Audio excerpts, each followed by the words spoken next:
This time I will discuss to you one of the conic sections, which is the ellipse. Okay, so let's take this illustration to identify the parts of an ellipse. Let's define an ellipse. An ellipse is the set of all coplanar points such that the sum of its distances from two fixed point is constant. The fixed points are called the foci of the ellipse. So let's take this illustration. So as you can see, this is our ellipse and these are the parts of an ellipse. Okay, so the center of our ellipse is at the origin, that is 0, 0. So we have two focus. Okay, so we have this first C0 and negative C0. C0 because the value of x is in the positive side. This is in the negative side. By the way, our ellipse is a horizontal ellipse. Okay, next is your vertex. The coordinates are A0 and negative A0. So again, you have two vertices in this case. Next is this B. So in some of the references, we can call this as co-vertex. So our B is first, that is 0B and 0 negative B because it's going down.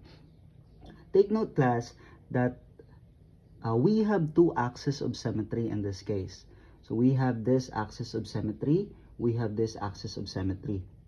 Okay, so the segment that connects the vertices of an ellipse is called the major axis. So this line refers to the major axis, while this line that connects the co-vertices of an ellipse is called the minor axis.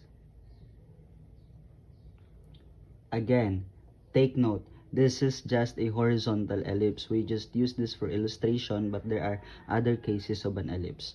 Okay, after that, so you have the vertices, you have the co-vertex, you have the directrices. Okay, so this is one and this is another one. Take note that the distance of the intersection of the directrix and the x-axis is equivalent to the distance from the vertex to the focus. So this distance is equal to this distance. This distance is also equal, this distance is also equal to the distance of this. So another part of an ellipse is a segment that passes through the focus and is perpendicular to the major axis. So you're familiar with that. That is the latus rectum. Okay, so this is where the latus rectum is located.